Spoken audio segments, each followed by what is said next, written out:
So hi guys, we're going to Cubao and then mga kasama ko. Say hi. Hi! Hi.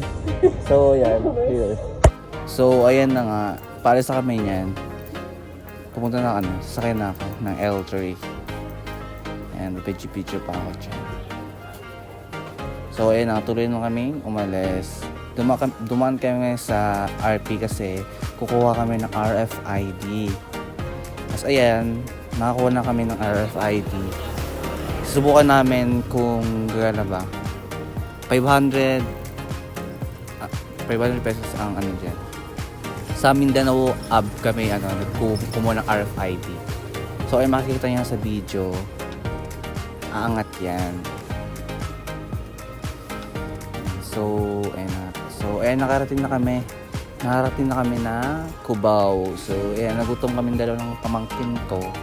Kahit malusog na siya, laki-laki ng braso. So ayan na nga. Ayan, makita sa video, nakabili na kami ng hotdog. Sa video na yan, inutusan kami bumili ng pagkain kasi gutom na kami. So ayan, naghanap kami kung saan kami bibili. McDo ba o Jollibee?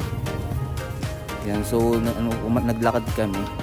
Yan mga kasamang kapatid ko, pamangkin ko, tsaka jowa ng kapatid ko. Sana may jowa, diba?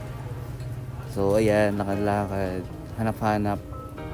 And then napag-decision na namin sa Burger King na lang kami mag-order.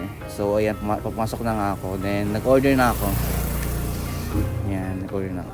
So by the way, shoutout pala sa sa cashier vouchers. So ayan, waiting kami sa order namin. So ayan, thank you for watching.